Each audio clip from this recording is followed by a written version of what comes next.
Hello, everybody. This is Tetrafolium, and I'm here to do something a little bit different. You may know me for my Pokemon content, or you may not know me at all. Probably the latter. um, but I think today I had the itch to play some Fire Emblem Fates, particularly Fire Emblem Conquest, which is my favorite of the three routes in this game. Um, but I've played a good number of playthroughs of Conquest, and I decided today I think I wanted to start an Iron Man run. So Iron Man, if you're not familiar with it, it's the idea that, well, built into the game's mechanics here on Classic mode, when a unit dies, they're dead for good. You can't use them anymore. Um, so uh, an Iron Man run is basically just playing by that game's mechanic, or playing by these game mechanics, and committing to not resetting to like save a unit in a sense. Um, some people think that this is like the intended way to play the game, and you certainly can play it like that, but I think that there's supposed to be a balance between like valuing the progress that you've made on a map, uh, and having to decide whether you're going to reset for that versus keeping all the units alive. Um, in any case, it should make a little more sense as we go on. If you're still not quite familiar with what's going on. But yeah, let's get into it. Start a new game. We'll play on Lunatic Difficulty, which is the hardest difficulty, and Classic. The first step to any Fates game is to figure out what you're gonna do with this character here. This is the main character, Corin.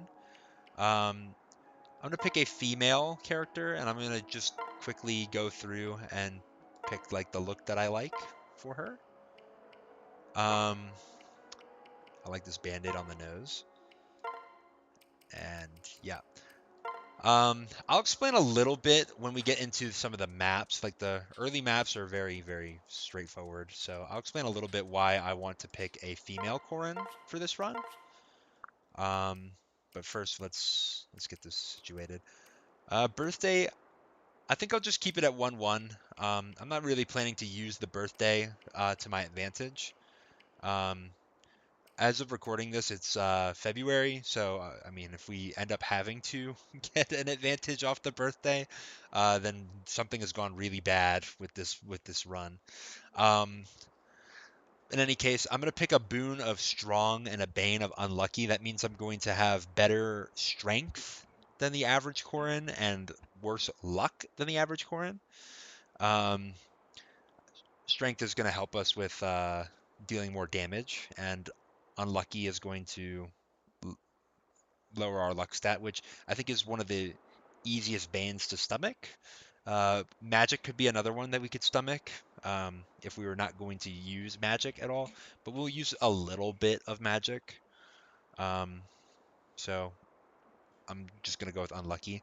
And then I'm going to take a talent of Sky Knight, and I'll explain a little bit more about that uh, in a moment. So this is the prologue. I'm gonna skip most of the cutscenes in this game because I've seen them plenty of times, and I assume if you're watching this that you also know basically the story of Fates of Conquest. So I'm not gonna bore you with that. If you want to see them, I'm sure there are other channels that have them available for you. Um, and while I go through this is very, very straightforward. I'm not gonna explain everything that I'm doing here. I'll explain a little bit why I'm using a female Corrin. So in this game, you can do something called like attaining an S support with units. S supports are mostly between uh, opposite sex units, male and female. Uh, it's basically marrying them. Um, and this game has a mechanic where you get children as the result of many of the S supports. I think probably all of them, yeah. And picking a female Corrin will allow me to pair with a male character. All child units are bound to the male character, except for Corrin and Azura are the only two exceptions where a female character has a Gen 2 unit associated with them.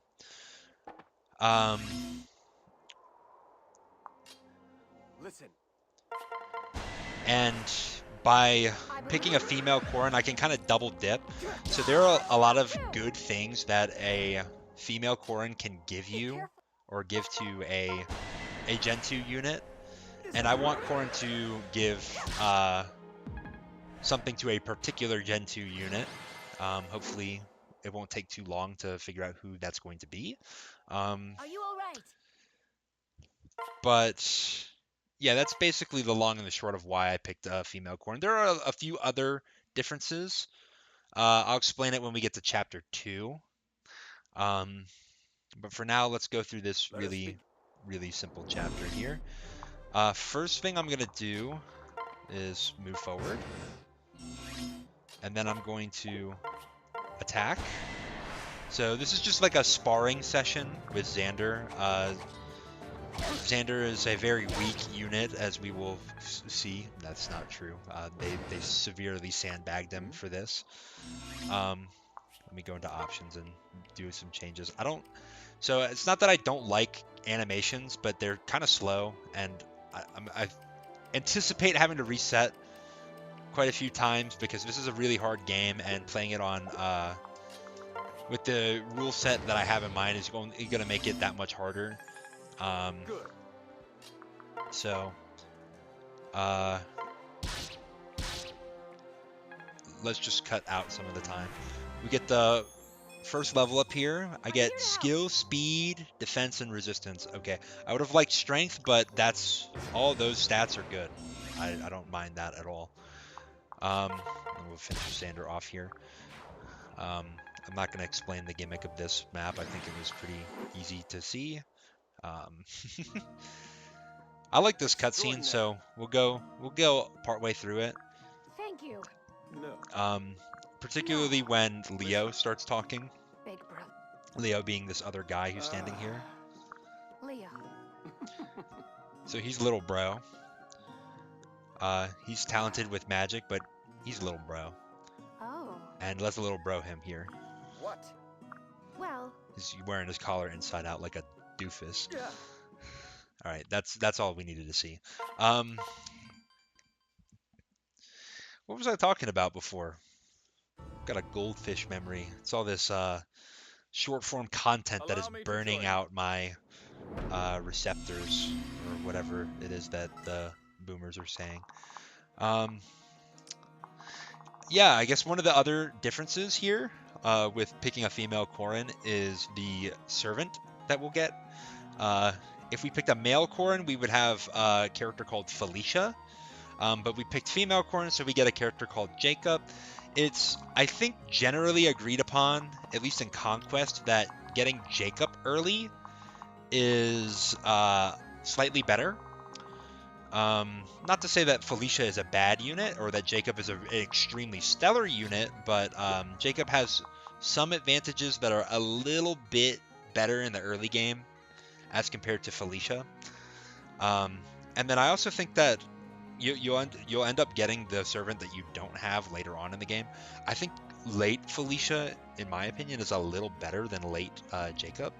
I think Jacob, not to say that he falls off, but Felicia has a little bit more utility that I enjoy in the late game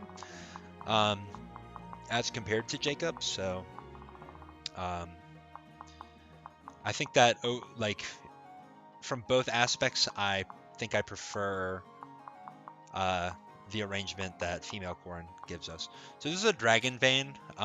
This will allow us to clear this debris in here and turn all of these into heal tiles, which will heal, I believe, 20% of our HP when we end our turn on them, or at the end of the turn. if we are standing on them. And the game wants you to clear this and open up and hole up in here as you get attacked from two fronts. But if I've learned anything from history, we don't really want to fight a two-front war. So why don't we just go around the outside, as Remain focused. Eminem, a great historian, once said to us. So we're gonna put all of our units on the left side here. The reason being is that Rinka's squad, which is this squad here, I find a little bit easier to deal with than Kaze's squad, particularly because we have weapon triangle advantage against these axe wielding units, and we have disadvantage against Kaze, and also Kaze's really fast and really dangerous, so I don't particularly want to deal with him. So we're going to set up for Corrin to get a kill here. I'm going to put Gunter here. This is going to have him in attack stance with Corrin, so he's going to help with a dual strike onto this enemy that's going to rush in and attack Corrin. I want to make sure that Jacob is not involved in that, because Jacob doesn't do as much damage as Gunter. So I'm going to make him move down here, and we'll end phase. So Rinka's actually going to attack us. She misses, which is good, because she does a pretty decent amount of damage. Well, 2, but that's more than 0, so I'd say that's a decent amount. We got strength, magic, skill, and luck. I would prefer to get speed at some point. It's okay, though. Strength is good. I'm not going to complain about a strength level up.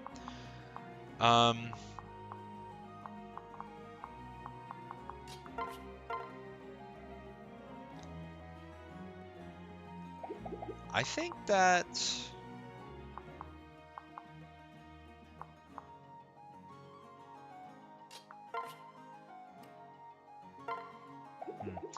is an interesting scenario.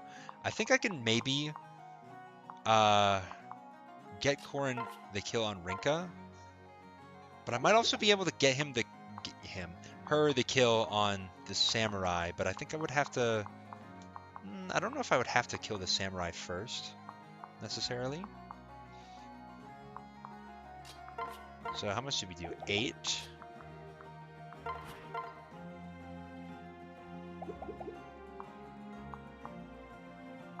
Would this have to be a scenario where I have Jacob attack first? Perhaps. How much time am I going to spend thinking about this? I could alternatively have save Rinka for the next turn, but I don't think I want to do that. I think I want to...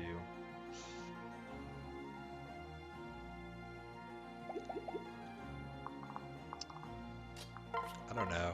We could give Jacob a kill. I think that's not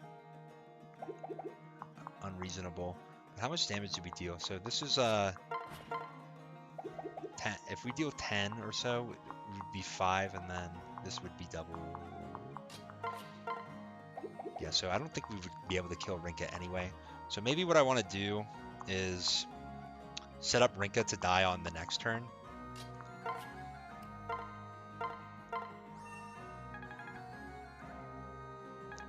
So we'll have Corrin, with the help of Jacob, kill this samurai. And then Gunter can come in and deal just enough damage to Rinka that she'll die to whomever next turn. She's gonna opt to attack Gunter, which is perfectly fine with me. Let's see. We'll have Tetra kill Rinka there.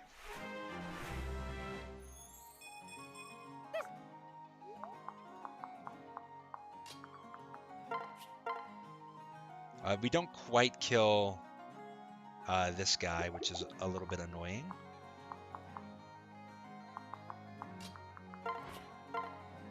I do want to set up a kill for Gunter onto Kaze. Kaze's really dangerous because he doubles all of us, meaning he'll attack twice, and then he, with his Iron Shuriken, debuffs us, so we'll take 3 more damage from subsequent hits. That's really not good. So I think the best way to set this up probably is to have Kaze stand here for a dual strike opportunity, and then we deal just enough damage to Kaze that we can kill him in 1 turn. And then we will not take the Iron Shuriken hit, so we will not be debuffed. They're actually going to opt to attack Jacob, which is not ideal. I would prefer them to attack Korin. Oh, but that's nice. I don't know why he opted to use Gunter on the dual strike for that one and then Tetra on the next one, but we'll just take this kill. And I'll put Jacob here so I can boost my odds to get the kill. I don't want to miss. And also boost some support points. That was a little longer than I probably could have been, but we got through it. I'm not really that concerned with speed. I'm not that concerned with turns as well. I'm just going to take whatever's the most like safe way to do this. So now we can pair up in guard stance. Guard stance is really good because it gives boosts to the unit that's out in front, and also helps protect against certain attacks. So I'm gonna have Korin just move all the way to the right to engage these enemies. They both deal 12 damage, and we have 12 defense, so we're not gonna take any damage from them. But they'll still attack us, and we one-shot them, so that's really nice.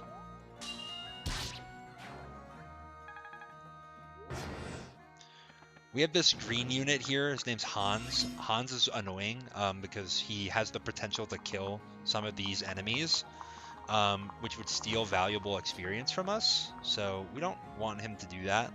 So I'm going to kind of set up so that he is very likely to die on this turn. There are ways that you can do this to save Hans, but there's just not a good way to... Like, there's not a good reason to do it. I don't think you get anything for Han surviving, so might as well let him die. So this battery here looks pretty dangerous, but if you kind of set yourself up in the right way, you can deal with it. So first I'm going to have Jacob attack. 75% chance to hit, so it wasn't guaranteed. But now this enemy is debuffed, so Korin should be able to easily get this kill. Well, I guess it wasn't that easy. She's only 1 over, and 78%, and if I miss, I probably die, but we're going to go for it anyway. Ooh! Alright, well, let's see if I have to reap what I sowed here, so to speak.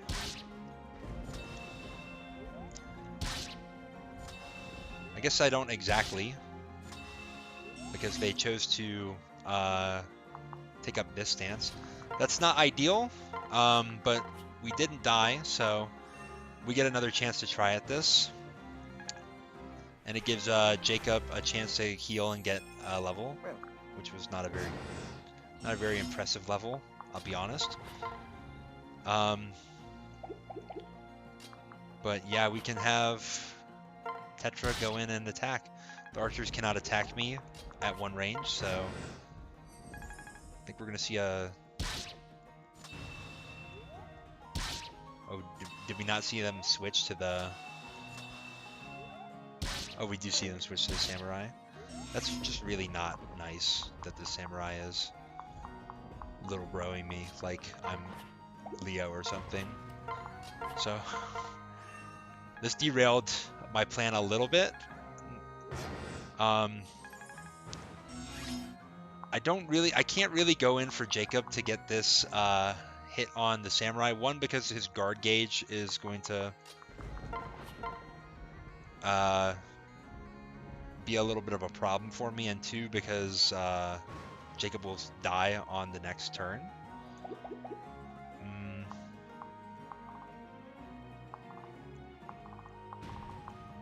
I don't particularly like doing this, but I'm going to wait another turn. If this guy doesn't do anything, he'll lose 2 guard gauges. Which means that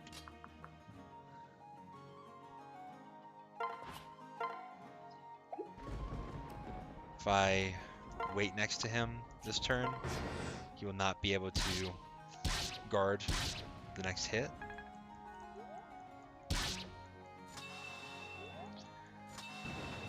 Yeah, this is not great. This makes this really slow. I can't really afford to attack him again, so I'm just gonna have to wait again. This is pretty good for my experience, I guess. We're getting a lot of heals with Jacob, and we're getting a lot of turns to attack with Corin. I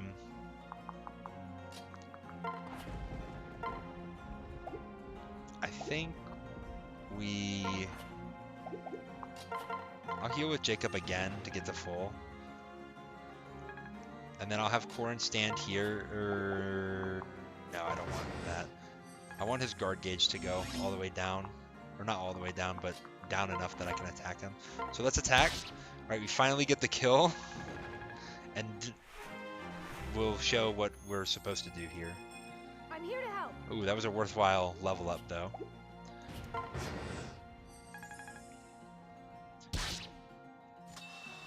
just going to get attacked by all these archers. They're going to take pot shots at us. We don't kill this unit in one shot, which is really unfortunate.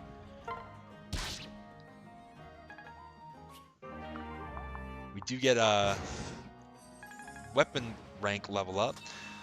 One thing about this game, so they changed how weapons kind of work in this game. There's no more weapon durability, as you might have realized if you're familiar with other Fire Emblem games. Like, you know, like your Iron Lance, you would expect it to have, I don't know, like 40 uses, but this has no such number associated with it. They wanted to try something different here, and I kind of like it. I don't like, you know, not having to deal with weapon durability at all is really interesting. I don't know if I think I'll survive if I attack. Don't want to put Jacob here to heal because this unit might step on the fort. And I'd also just prefer that unit to not step on the fort, whether attacking Jacob or not. Yeah, no, we're plenty fine. Now I can have Jacob step forward and heal. But yeah, weapons don't have durability. Instead, they have like kind of stats associated with them. Iron weapons are kind of the neutral. So we don't really get to see much about that. Maybe I'll show that off later. But in any case, I think it's kind of good. I'm here to help. I think like the durability management was a little bit annoying in my opinion in some of the other Fire Emblem games. So I like that they tried this. They didn't. I guess they didn't like it long term because they did not continue with this going into future Fire Emblem games.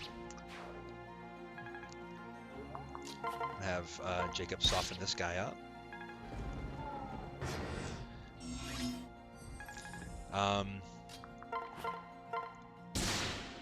Nice critical. Didn't really matter, but it's just cool when it happens. Yeah, stabs still have weapon durability, so, or not, I don't know if you consider them weapons, but they have durability. So I'm not gonna spam those per se.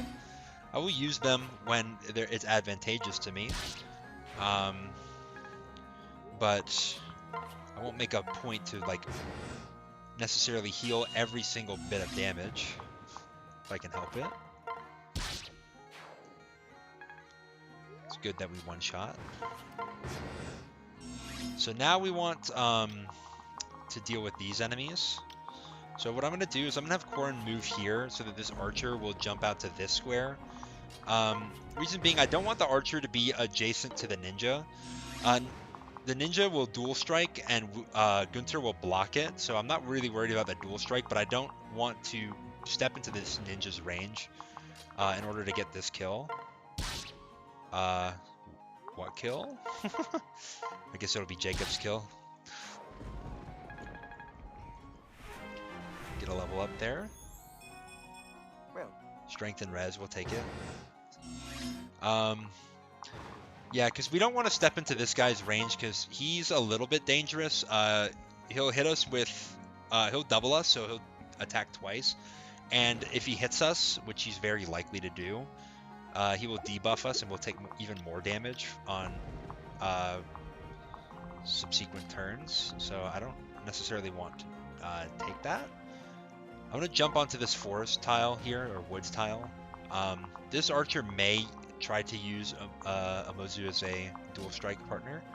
And if he does, then that's a little bit unfortunate. I'm going to just make sure that Jacob's out of range.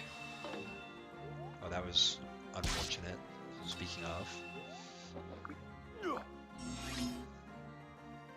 I'm actually going to jump down to this forest tile to make sure that this archer moves out of range of this guy. And then I'm going to move Jacob out of range so we don't pull the archer away. So he should jump down one tile, yep. And all of these Sky Knights will gear up to attack us. Corrin is, I think, pretty likely to just one-shot kill them. And we're not going to take much damage back. So it's kind of awkward that I don't kill this guy in one shot. Oh well.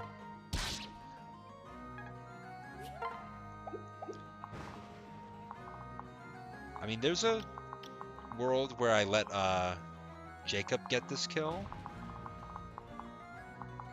Although I don't necessarily want one of these. I don't necessarily want to pull the Sky Knight over to dual strike for Jacob, but we'll do this anyway. It looks like they didn't bother to do that. Oh, but they do want to throw hands with Jacob though. Yeah, so the AI in this game on Lunatic, and I think even more particularly in Conquest, they prefer not to attack a unit that they deal 0 damage to. So they're actually avoiding Corrin here. I guess I got too many defense level ups, which is I don't know how to feel about that. I'm gonna heal to get us to full HP. And then I'm gonna have Corrin stand next to this guy, so he'll attack me first.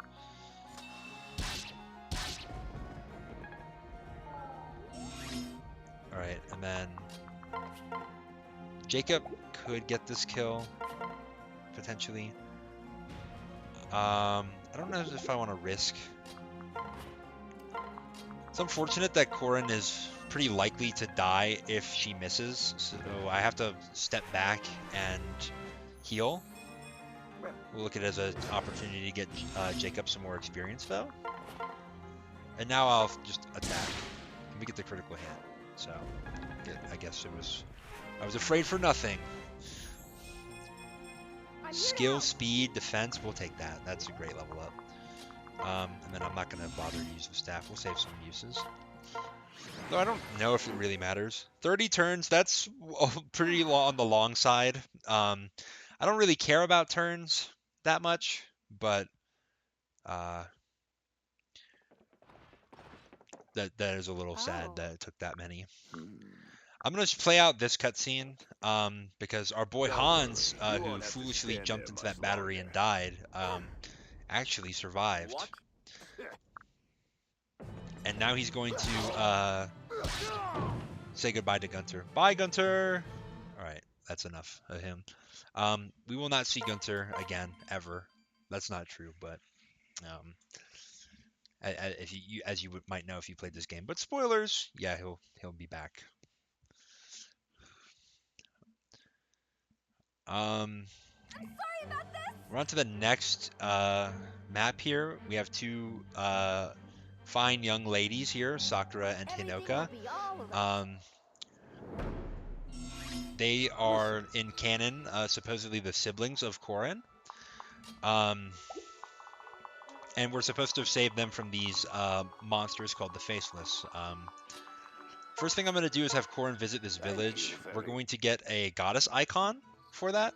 The goddess icon, it gives you a permanent +4 to your luck if you use it. So you could use that right now, but I'm going to hold off. Some people like to sell it later on because it does sell for a decent amount of money. And as I kind of alluded to with picking Unlucky as my Bane, luck is not a very important stat. It's not a completely useless stat. There's a lot of things that it affects.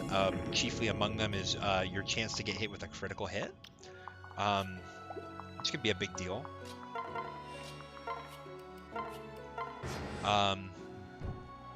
But ultimately, some people find the money more worth it.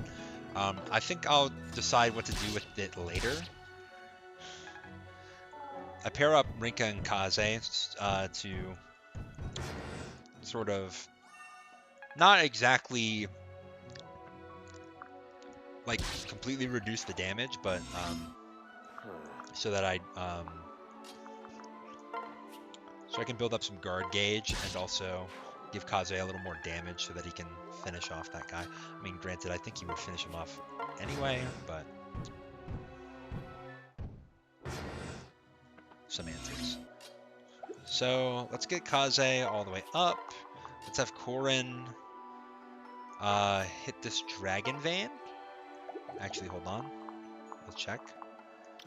So this unit has a skill called Seal Defense, which is really nasty. If it survives a turn of combat, it will lower my defense stat by 6. So let's see, 1, 2, 3, 4, 5. So it would actually attack Korin. This guy would get an attack on Korin as well, potentially. Let's risk it for the biscuit. Yeah, so I'm gonna delete that mountain, which opens up the opportunity for these characters or these enemies to rush in to attack me. Korin survives.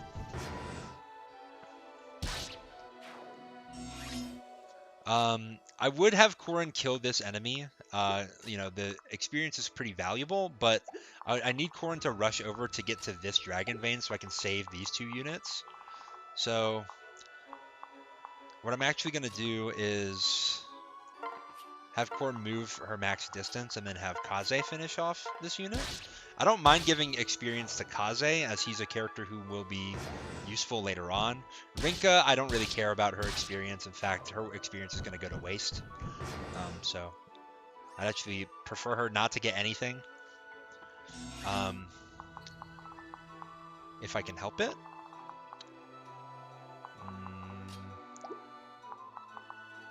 Korin's in a little bit of a awkward position.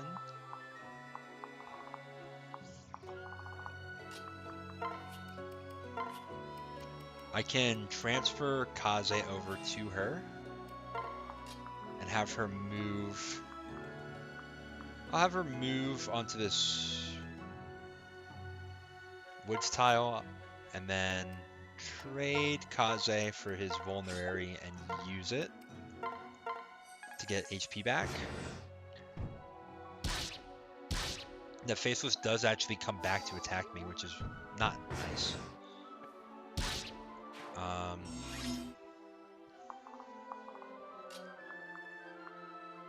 I don't particularly like that. I think if I go to this tile, I have a chance to get that Dragon Vein that I want. I'm going to use up another Vulnerary. It's not ideal. I would love to keep the Vulneraries as much as possible to be able to use them later, but I don't want Korin to die.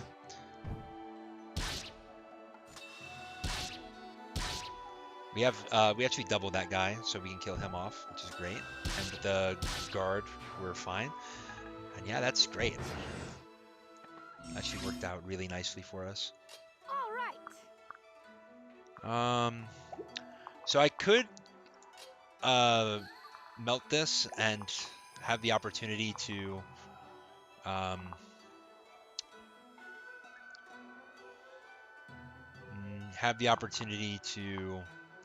save these 2 units, but I think he might attack Korin if I do that. So I wonder if I can go around here.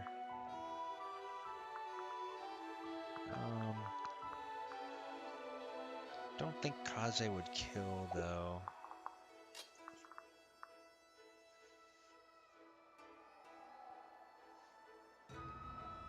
It's a little bit of a bind. He might attack Sakura anyway. Don't know what. Actually, don't know what what he's gonna do here.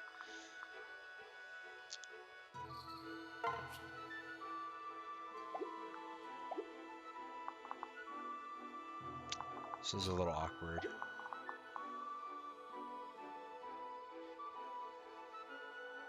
Do I want to do this for science? I don't think I do, because if I just die, that's going to be a little bit of a waste of this run here. Fortunately, we don't have a guard gauge built up. Let's take Kaze with Rinka and separate.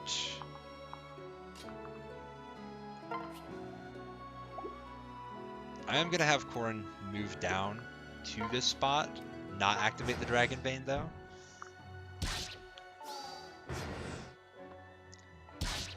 Oh, that's perfect. I didn't know if Ryoma was going to do that, but it looks like he did, so we're in a great spot there. And that means we saved these 2 units. Unfortunately, Ryoma is in the perfect spot for me to have to waste some turns. Because I have to talk to both of these units and I'll get a little bit of a reward for doing so.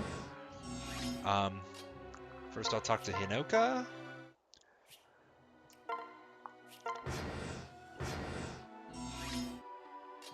Oh, I guess Hinoka just gives me the reward. I don't know if she... Okay. I don't know if... So I got a concoction from talking to Hinoka. I think you have to save both of them in order to get this. But I'll talk to Sakura anyway, because Sakura is a healer, and I will definitely take the healing here. Having to use up all those vulneraries was not good, so I'm not gonna put myself in a spot to have to use even more of them if I can help it. I'm gonna have Korin go and link up with Rinka here. Let's see. Okay, I see. So this guy has a skill called Poison Strike. When he initiates combat with me, if I don't kill him, he'll just take 20% of my health for nothing. So I don't want to engage him first.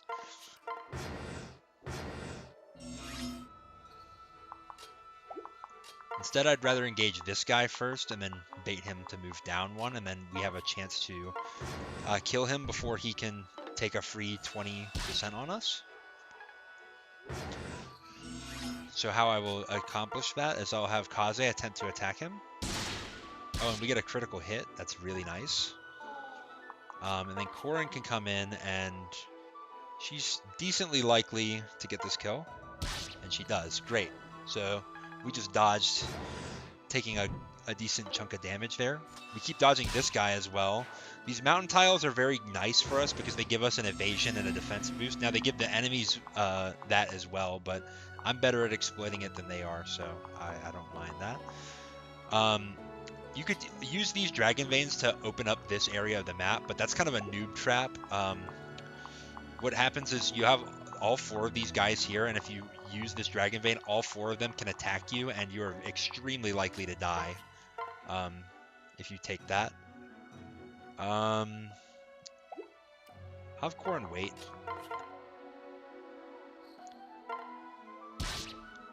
We'll let Kaze get his chip damage in. I think this is the best for Korin's XP. Wow, that was a very disappointing level up. So we guard that. Oh well, that was...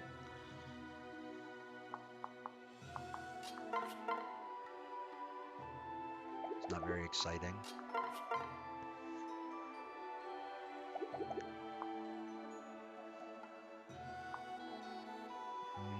I think I'll just take this kill.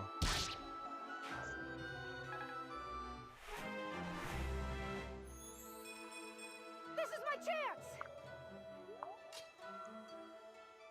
Alright, and then this guy will come into range, and then we'll pivot Kaze if we need to. We don't need to get a hit on him. Oh, we have a pretty decent crit chance, I just saw. That was nice. We have C rank swords. This is not very common, I'll be honest, that you get this high. But all that missing that I did earlier, I guess got me that much closer. If I attack this guy, I'll get the guard gauge. So he won't be able to deal the 11 to me, and he'll only be able to deal 11 to me next turn. And I just crit him anyway, so great. Well, that was awesome. Thank you so very much. I really like the designs of the Birthright characters. I think their outfits are really cool. Particularly Sakura, the Shrine Maiden outfit. I think I just really like it. And the Hinoka is a Sky Knight, and her outfit is also pretty cool. Ryoma also has a cool outfit, but he has some really funky hair, so I don't know if I like that. But we'll stop crying on me. All right, this is a pretty important cutscene, so I'm gonna skip it. This is Azura, who, for those of you who like feet, this is a great pair for you, as neither of them wear shoes for whatever reason. We're gonna skip through that though. And this chapter is a big lore dump, and I'm gonna skip all of it. Well, not the chapter itself, but what happens. So all of a sudden, we're a dragon. Yeah, we're gonna skip that. So yeah, Corrin turned into a feral dragon, and has really cracked stats. Like, she is extremely powerful, which is cool, but not exactly. I don't know if I want to say ideal or not. The problem with having all these cracked out stats is it comes at the cost of being weak to the Worm Slayer. So Worm Slayer effective against dragons, what that means, it's going to triple the might when it calculates damage, which means that we are very likely to get body bagged by these guys. Also, our resistance is a little bit lower than we would like. It's 10 points lower than our defense. So these mages are also a little bit dangerous. But characters that don't have Worm Slayers and aren't mages are not that threatening to Corrin. So what we can do is have Corrin move. We can have Corrin move to a spot where she absolutely destroys.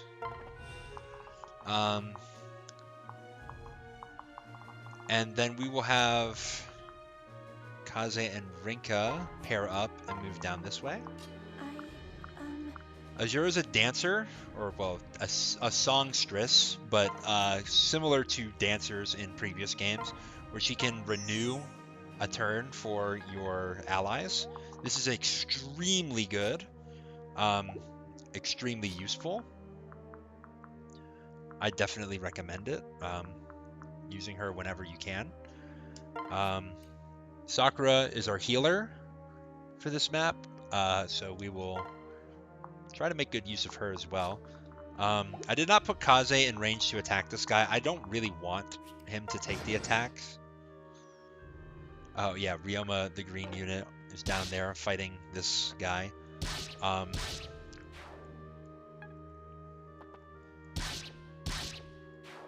Yeah, Tetra will usually not get very much experience for this fight. Stand strong.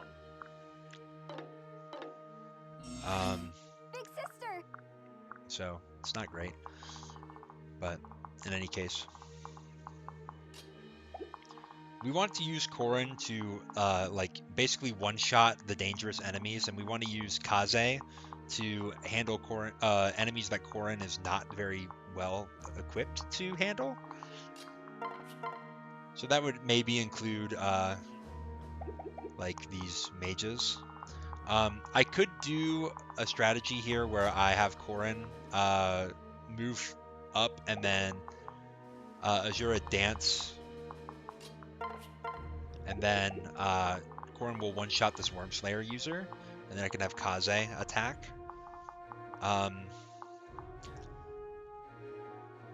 I don't think I will do that. I think instead I will move all my units away from the danger.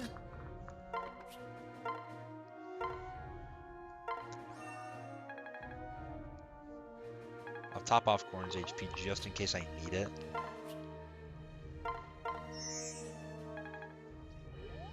And then I'll have Korin move just on the outskirts of danger.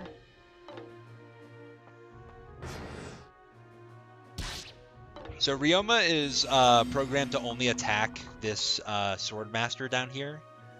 He is extremely likely to lose this matchup. It's actually possible for him to beat the boss by himself, but I've never personally seen it happen in any of my playthroughs. I've seen that it can happen, though, so that's kind of cool. I'll just have Tetra handle that. Kaze can handle this. If he gets hit, that's fine. I can have Azura step up and dance. And then Kaze can pretty easily get that kill, but I'll use the Bloom Festal just in case he misses his first shot. Yeah, okay, good. Our goal, basically, we're going to get Kaze a little bit of experience on this map. So Ryoma could have died there. It's, again, it's extremely likely that he will, and I don't think you get anything cool for him surviving, so we're not going to bother too much with that. Eventually there's going to be reinforcements that come in the corners here. We want to be cognizant of that. I'm going to have Kaze... I think I want Kaze to step into this area, actually.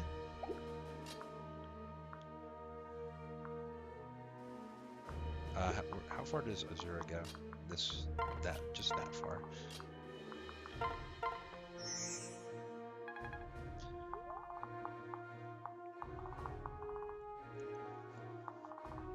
I think it's usually best to keep your characters kind of close together on this map.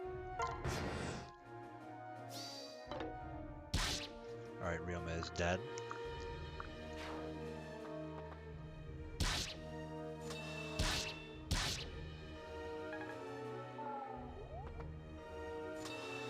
And because I had the guard gauge, I was safe to do that.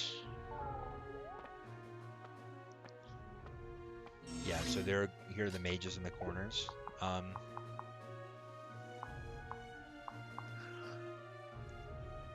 I can't exactly bait these units perfectly to get the kills with them, or to get the kills on them. I don't want to expose Azura to potential harm either. So let's see.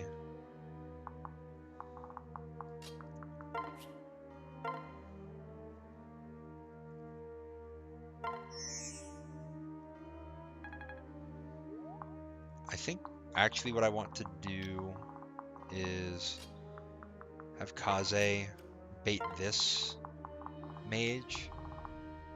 And then Korin can wait here.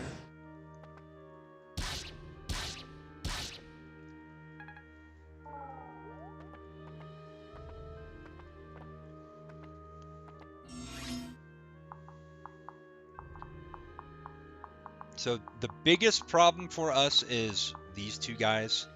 With the Worm Slayers, they're very likely to kill Korin.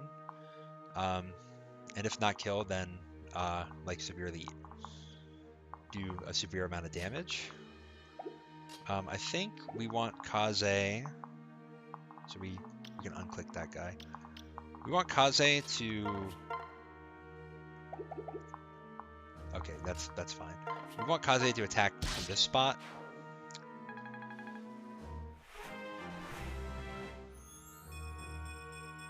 Leave it to me. And that's good. So we can't completely get Azura out of range, but she does have a really solid amount of resistance, so it's okay to have her take one hit from a mage.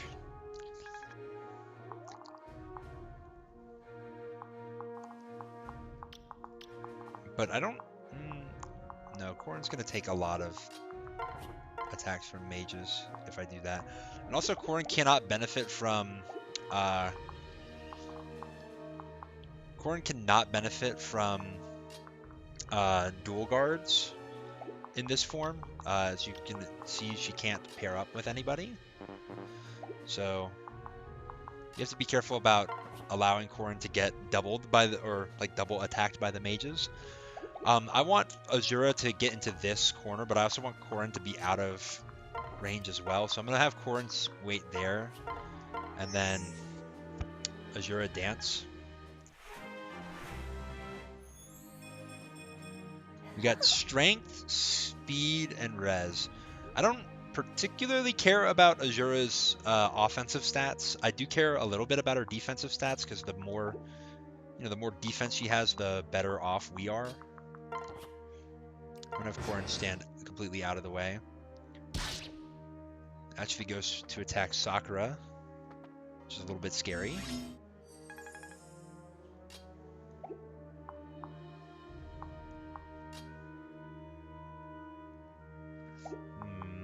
Did I corner myself in a really bad way?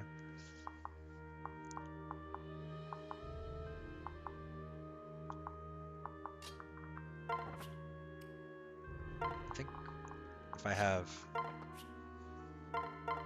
Azura sing, I'm gonna have Korin come down and one-shot this guy to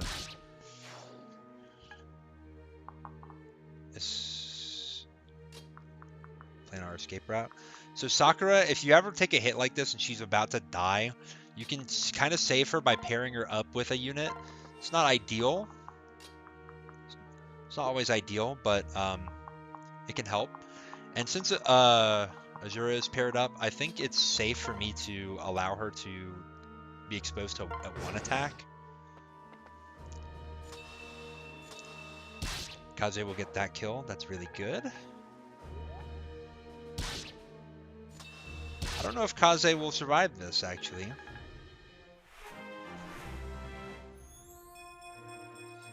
Leave it to me. He did get extra resistance, so maybe he will. Oh, that guy still goes for Azura anyway.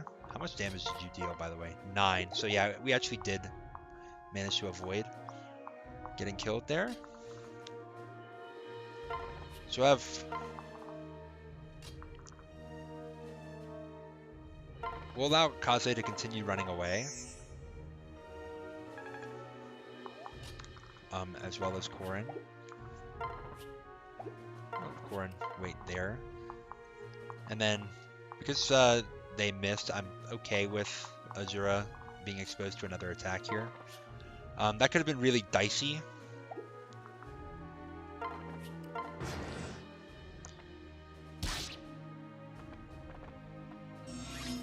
Right, for that exact reason.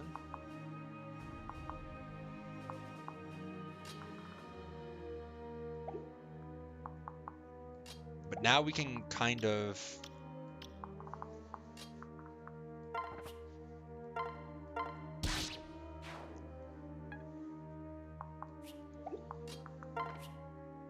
think we're safe to do it this way. Have Corrin finish this guy off.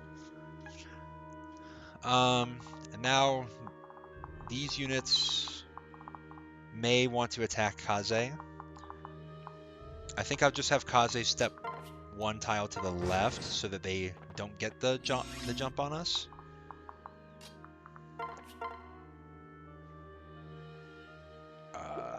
That's not ideal.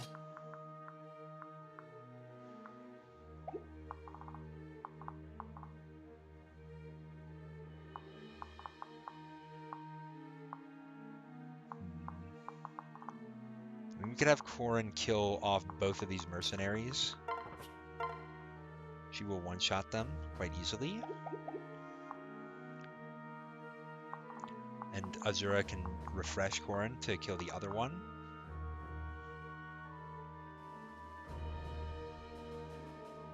But then that leaves Azura open to being attacked from the mage, right? So let's see. I don't believe there's a spot where we could put Azura to cause her to not be in that situation. I mean, we could run away again. I don't want Kaze to get cornered though.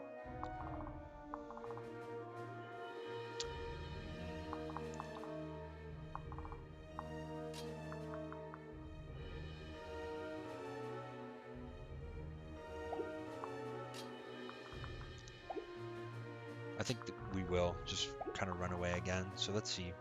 1, 2, 3, 4, 5, 6. Let's put Azura here. And then I think Corrin can go here. 1, 2, 3, 4, 5, 6. And then Kaze can run down to this corner. I mean, if he gets cornered, then I guess we're going to sacrifice Rinka. No, that's like perfect. I couldn't have drawn it up better myself.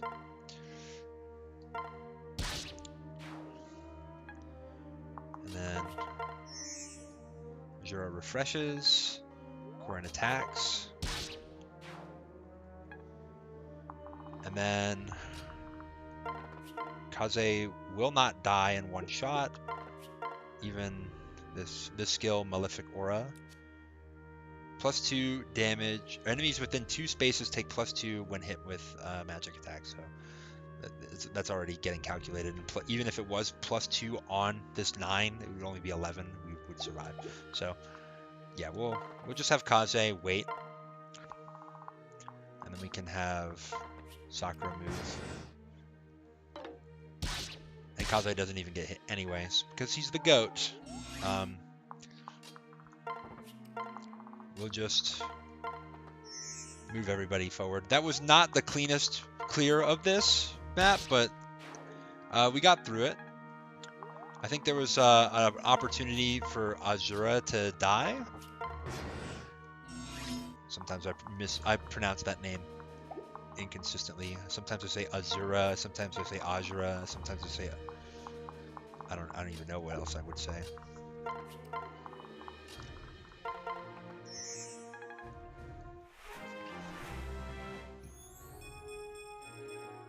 Wow, we were getting some crazy level ups on Azura. Not speed though.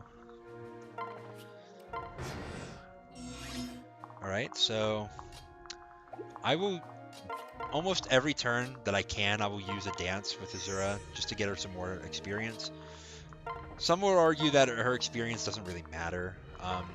And I tend to agree that it's not a big deal, but if you can get it, then you might as well. So Kaze, if he gets lucky with his defense level ups, he actually can take a hit from this boss enemy here. But he won't usually be able to. And you're usually not going to be able to deal damage with Kaze. The best you can kind of hope for is that Kaze will debuff this boss. that kind of looks like Robin. When you think about it. But that's okay. Corrin can handle this. Even if I miss and I get hit twice, I will still live. So I'm not really that shaken by this. And I kill that boss off with Corrin. And yeah, Corrin's got some really nice experience there. So if you're a fan of Excel Emblem, you might know that Excel Emblem has a little bit of a strategy.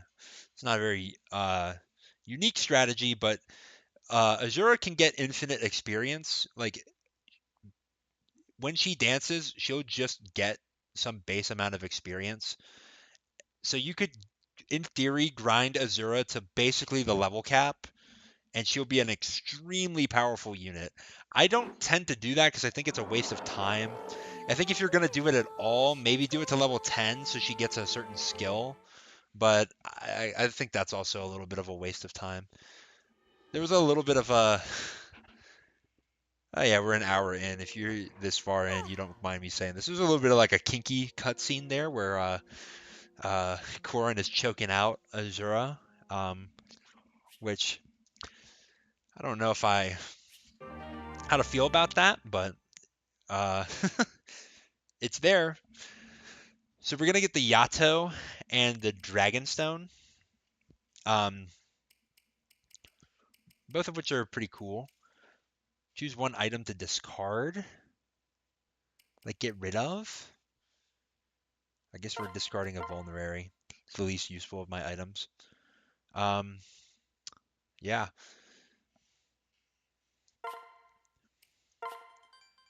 I wish we could have kept that, but I mean, it's whatever.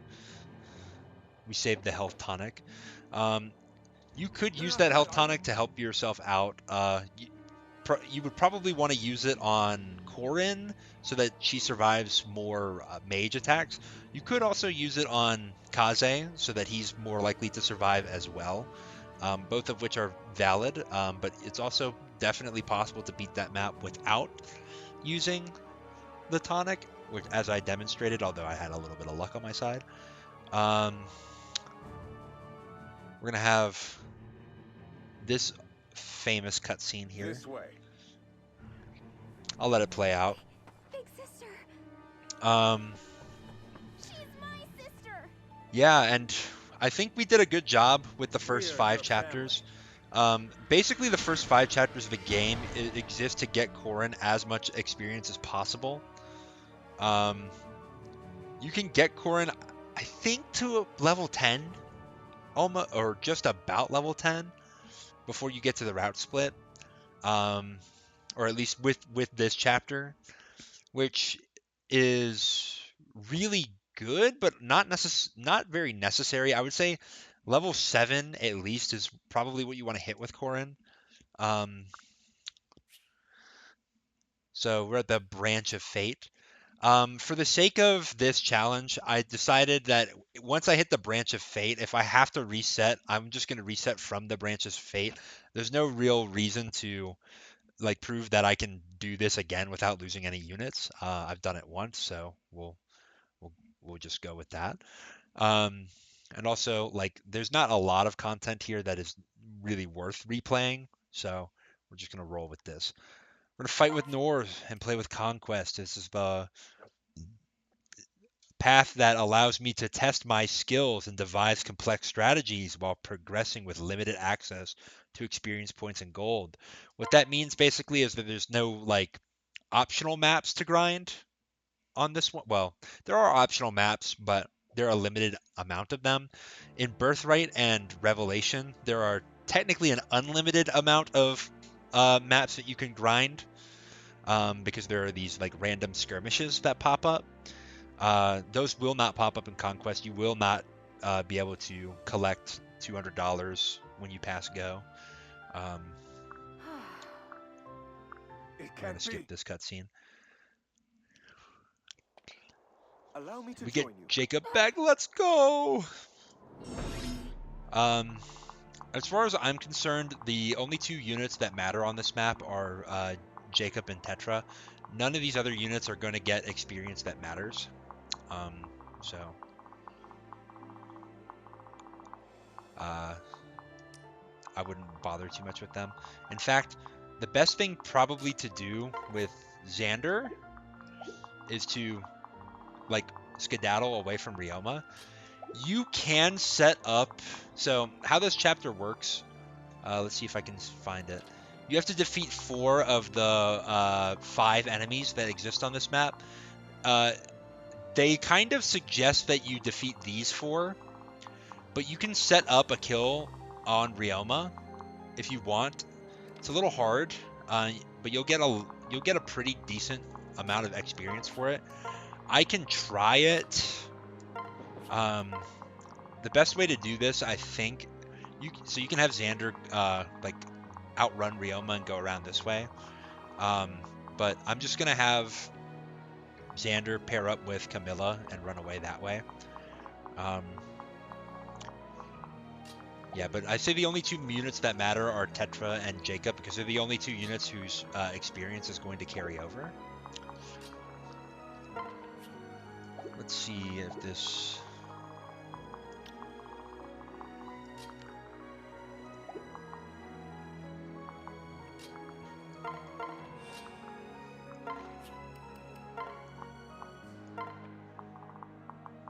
We'll set that up.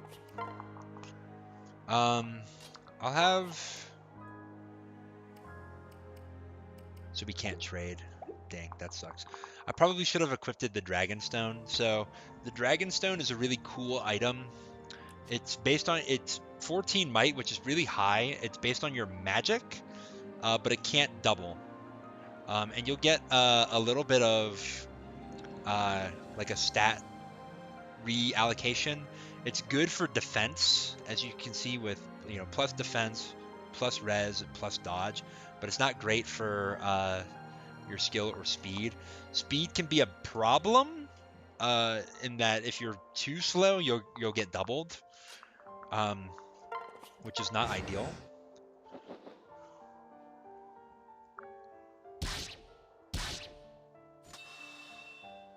All right, so we put Takumi in range to get hit. It's good. I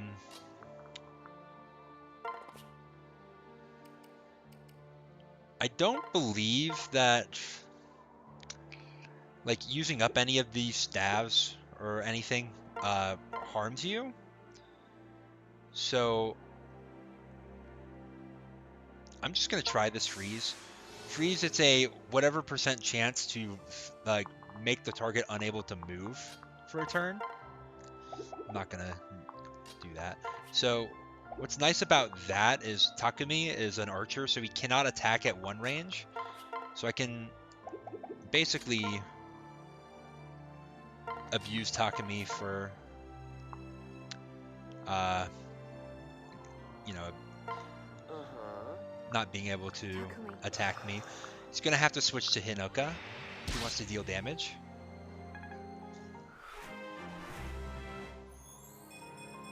This is my chance.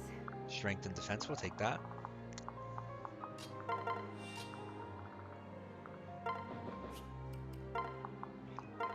Move these 2 down. Ideally, you don't want to use these units as much as possible so that we can get as much XP as possible for Tetra and Jacob. Looks like he didn't opt to switch, which is really nice for me. I'm going to take this chance to kill. Now Hinoka is available, and she can be a little bit dangerous because she can fly over and attack. I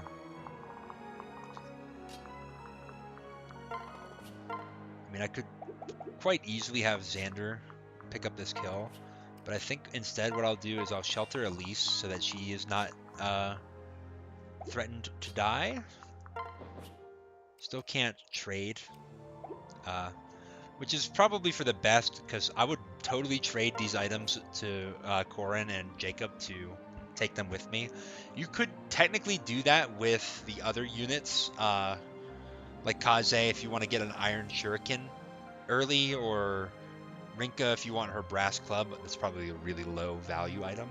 Or the Bloom Festal.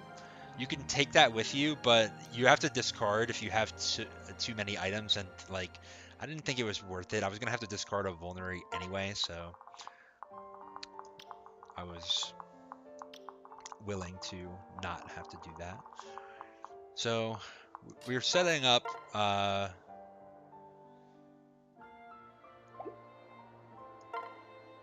We're setting up to attack Hinoka here. I'm not going to attack her because I don't know who she's going to attack. It looks like Leo was her target of choice. And I don't want Leo to get the experience for this kill. Alright, let's see. Yukimura. It's there. Yeah, we just get a guaranteed kill with this. Big sister. It's not a very hard chapter. It's just kind of depends on how much you want to get out of it.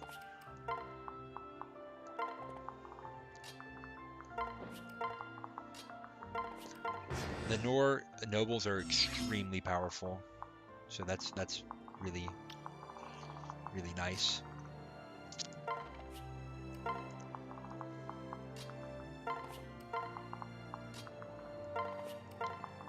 I'm not going to engage with Ryoma quite yet.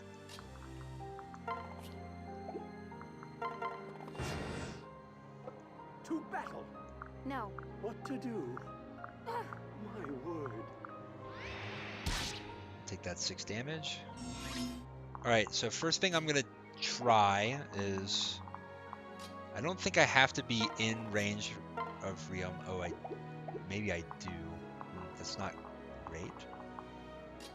But I think I can... Oh no, he's...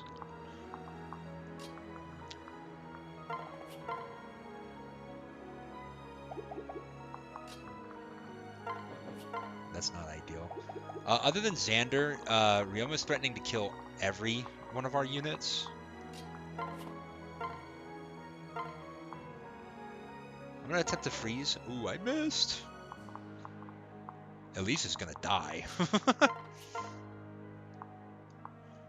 Whoops. I mean, it doesn't really matter.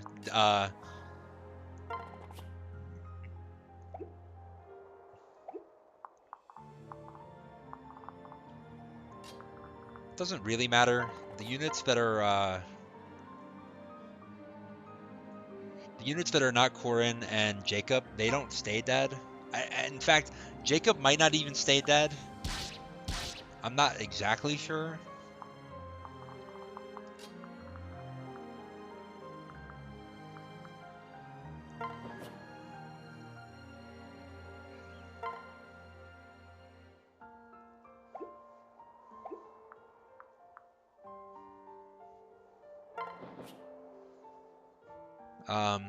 In any case, I'm probably gonna sack off. Ooh, is this even like? Is that even the play? Is that the way to sack her off?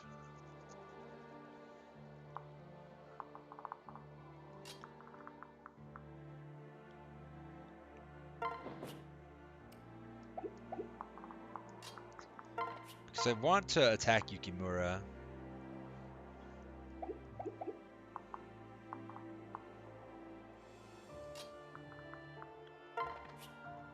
This is turning into a little bit of a disaster.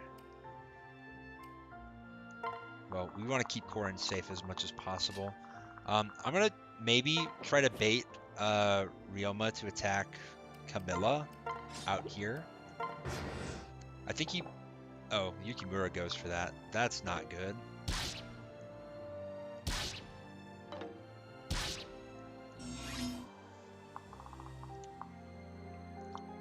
We actually might be able to get away with this. So we can move Xander out of range. So we could attack Sakura here, but she's like the lowest value unit. as in that she will not give us a lot of experience for getting a kill on her. Whereas the other two will. So that's why I'm trying to set up a kill on them. It's a little risky.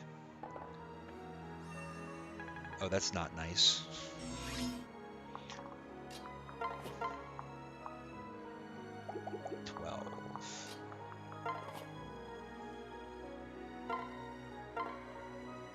See if I can freeze. So freeze does lower his evasion, if I'm not mistaken.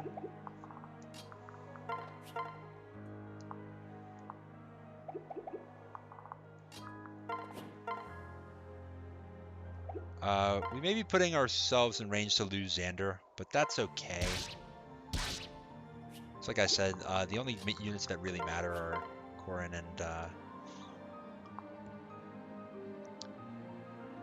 and Jacob. We've got a decently good chance to kill here, so I'm gonna go for it. Don't be fooled. I'm so sorry. Nice.